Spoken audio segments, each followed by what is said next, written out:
Presiden harus mengambil keputusan-keputusan yang darurat. Nggak bisa dikembalikan pada mekanisme-mekanisme itu. Mekanisme itu sudah busuk semua. Orangnya busuk, peraturannya busuk. 23 aja sudah 930 miliar triliun. Bagaimana kalau berjalan mundur ke tahun 2018 sesuai dengan perintah penyidikan? Surat perintah penyidikannya kan 2018 sampai 2003. Mana sekarang yang 2022 mundur sampai 2012? Tidak ada. Karena itu menyangkut orang-orang yang dulu sih kenal sebagai raja minyak, raja mafia minyak. Tidak ada sekarang. Semuanya mundur. Gitu. Kasus Tom Lembong. Boleh jadi Tom Lembong itu salah. Boleh jadi. Tetapi ingat, di surat dakwaan itu bahwa peristiwa ini terjadi sejak tahun 2015 sampai 2023. Kenapa yang maju hanya tahun 2015 Tom Lembong? Kenapa tidak sesudahnya juga yang justru lebih besar angkanya? Nah itu maksud saya, saudara, kita ini menghadapi soal berat masalah extraordinary crime ini, korupsi ini. Namanya tetap di dunia internasional itu adalah korupsi yang luar biasa. Ya. Tidak kriminal, luar biasanya korupsi. Nah ini masalah kita. Nah kita berharap tentu, karena tentu harus berharap kita harus mengapresiasi yang baik-baik juga, ya. Maka ya kita apresiasi Pak Prabowo sekarang, tingkatkan lagi dong pidato-pidatonya itu, bahwa sampai hari ini nih masih tegas tuh di luar negeri. Pokoknya Indonesia nggak boleh ada korupsi. Kita sikat ini di luar negeri. Nah sekarang ini naik ke atas nih, naik ke atas. Karena ada menurut sebuah sumber A1 ketika ditanya, ketahui gimana nih caranya mengungkap korupsi kakap. Si pejabat nih bilang, Pak, kalau nambah korupsi kakap itu gampang kalau Bapak mau. Uang semua ada di sekitar Bapak ini kok.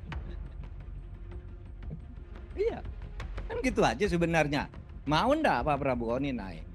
Dan kita hargai pidato-pidatonya lah sebagai statement resmi pemerintah untuk memberantas korupsi itu, saya kira tidak meragukan. Dan dia tetap galak tentang itu. Mungkin dia masih mengatur, ini kan 6 bulan dulu janjinya, ini 2 hari lagi 6 bulan. Mungkin dia mengatur, ntar dulu ini ditahan dulu agar kalau ditindak ini tidak beraksi, ini ntar dulu, ini ditata dulu. Mungkin itu yang dimaksud 6 bulan oleh Pak Prabowo. Kita akan melihat ini minggu-minggu ke depan, mudah-mudahan ada perubahan. Saudara, karena ini ada tadi apa sih baiknya, apa jeleknya, apa joroknya, itu banyak sekali. Ya, gini, apa akibat dari ini semua? Akibat dari ini semua sekarang itu terjadi, kalau dalam pembentukan hukum, terjadi apa yang di dalam teori disebut autocratic legalism, di mana hukum itu dibuat untuk sebuah agenda politik penguasa. Jadi autocratic legalism itu kalau penguasa ingin sesuatu tapi hukumnya tidak ada, maka hukumnya dibuat agar sesuatu itu menjadi ada. Tapi buatnya tuntutan gitu, diam-diam, bukan dibuat secara terbuka. Kalau dibuat secara terbuka melalui prosedur yang benar, aspiratif, itu ya legislasi biasa. Tapi kalau autocratic legalism itu buat diam-diam, atau kalau ada aturannya diubah, dipaksakan diubah. Kalau tidak bisa diubah, mintakan pembatalan ke Mahkamah Konstitusi. Itu autocratic legalism. Itu teorinya di mana-mana. Yang kedua, sekarang ini terjadi apa yang disebut paranoid solidarity, solidaritas kalap. Ya, contohnya itu, kalau pengadilan tuh ada yang ditangkap gitu, yang lain membela-bela semua. Yang satu kok, karena takut ketangkap juga. Yang di atas Mahkamah Agungnya bilang, kok itu kan sudah ikut prosedur, sudah aturan gitu. Kalau memang ditangkap ya ditangkap aja, nanti kami pecat, kan cuma gitu. Nggak ngambil langkah bahwa di tempat lain terjadi hal yang sama, yang lain hanya membela. Oh itu hanya di tempat kami nggak ada begitu, itu hakim brengsek gitu. Lalu Yang lain-lain yang akan yang masih diincar itu dilindungi secara beramai-ramai. Oleh sebab itu kemarin terakhir nih melihat diskusi di Kompas, ada bagus tuh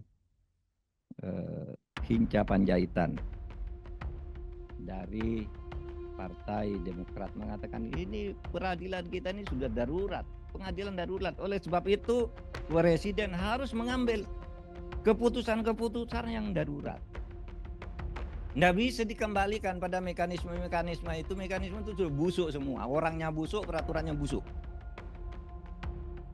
Harus ada nih pengadilan ini yang menjadi benteng terakhir dari keadilan yang kita harapkan. Ini sudah kayak gitu. Harus ada langkah-langkah darurat karena situasinya sudah darurat.